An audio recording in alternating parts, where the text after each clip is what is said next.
Brandon Summers and Benjamin Weikel formed the Helio Sequence in 1999 and played their first show in Portland at the Mount Tabor Theater.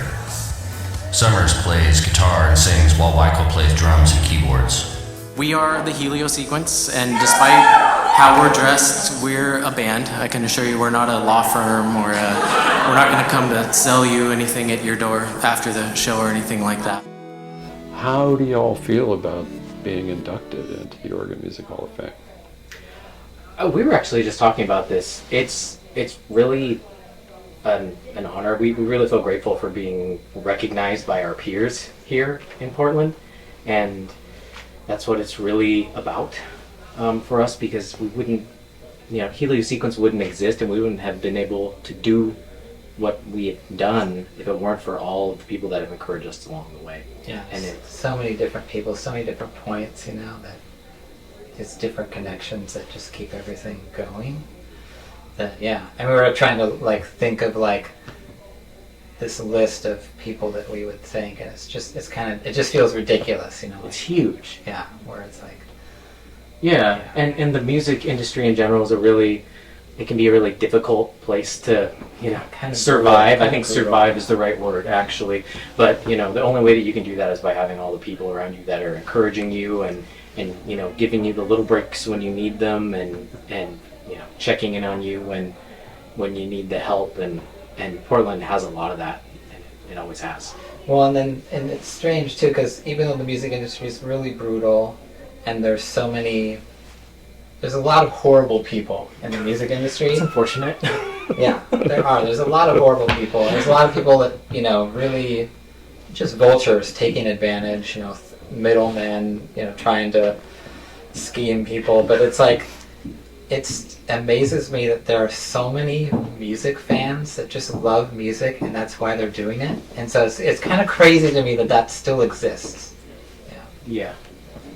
I've heard those things before. Yeah. But it's true. And it's about finding the good people. Right. Right. The good people find the other good people, and that's how it all stays alive in a positive way. So now I want to know all about Helio Sequence. The first question is obvious to me. Where did you get the name Helio Sequence? Oh no, this is the one we've probably never been able to adequately answer.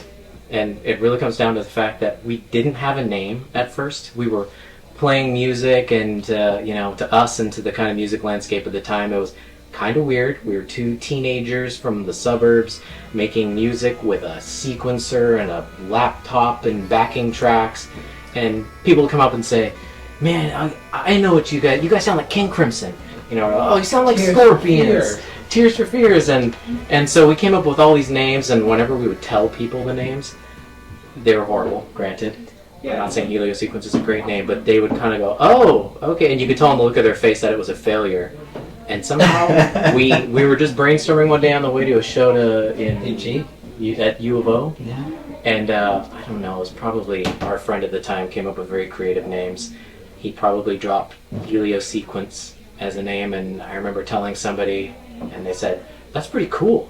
And that was probably the first positive reaction we ever had. Cool. It's like, okay, that's our name. Yeah, so it's stuck. But we were, at the time, in the late 90s, we were very weird, because it was kind of, things were about to change, right? We were already recording ourselves, which was weird. So we were kind of on the very forefront of the home recording revolution. And the idea being that we wanted to do something weird, we wanted to be more artistic and not be dictated by time and money that we didn't have to be creative in the studio. We wanted to just be able to explore, and I was using a laptop to play back tracks before a computer could even do audio, really. It was actually, I brought all my synths, and I would connect the MIDI to them, and we'd set it up before. Yeah, mixing board on stage. We just had this huge cacophony of sound, and people were just kind of dumbfounded, where's the bass player? What? Brandon was really into effects, so we had lots of effects. It's just very, almost psychedelic, but in this just different sort of way. And it was very exciting to be in Portland at that time, and I remember it was, we were having trouble getting shows. And because it's, this is the time period where, you can just email the promoter. It didn't work that way. You go to SecureCon during the day and try to drop off a CD, but it's like, yeah, some bartenders there, and it's like, whatever. Throw it in the closet. And I remember it was when they were South by Southwest. It's still in Portland, and anyone could submit. So we had recorded our own EP, and we had kind of like tried to make like a press sheet of like, we're a band, we're a real band, and we got accepted. And then they recommended that we send to all these different press outlets, the Oregonian and the Lamp Week and maybe the Mercury. I can't remember what was around at the time, but everyone had written about us and kind of was like, there's this band from Beaverton, and we kind of think you should check it out. And so we were playing a show at the Green Onion. Onion?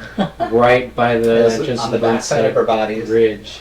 And it was like, we had trouble getting shows back then, and suddenly, it was like completely full, people outside watching to the window, and within a week we were playing Friday nights at Barbadi's. We had a record label ready to sign. It was just sort of like just instantaneous, like, off you go.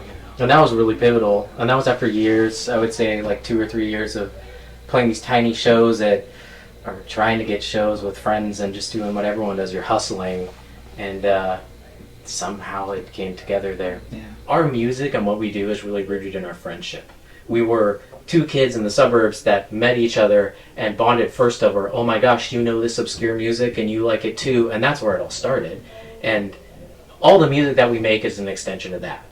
And so in that sense, the music it doesn't end whether or not it's Helio Sequence doing our 4 tours per year like clockwork and releasing a record every certain amount of years. There's tons of music left in us because we're here, we're friends, and yeah. I mean, if we won the lottery, it's like, I think we would just make records. I don't even know if we tour. We just play shows in Portland and Seattle, and just but I think that's probably what we do. Just make records, make music. Yeah. Oregon Music Hall of Fame, very involved in music education, raising money, getting the word out. This event tonight is about raising money for college scholarships and other music education endeavors. You must have some thoughts about this. Yeah, I mean, and it all comes back to the fact that Benjamin and I started off as band kids. So Benjamin played, drums and snare drum in the band, and I was a flute player, and we both played in band all the way through high school, marching band. I played in jazz band. Of course, we did our obligatory pep band stuff, and we both worked at Beaverton Music in high school, which, we would go out to the primarily schools. renting and band instruments to kids, Yeah. That's how they primarily made money. And so much of just music appreciation and bigger things come out of that. It gives people a place, something to be a part of. You're finding your place in high school and all that. But it goes beyond just the school years too. And it's really important, and I hope that it stays strong in Portland and all the surrounding areas as well. You got anything to add? I mean, I think he pretty much said it. It's, it's funny because, like, I've always been, kind of a rock and roll drummer, and even in these band programs that are not rock and roll at all, somehow I was still able to be me and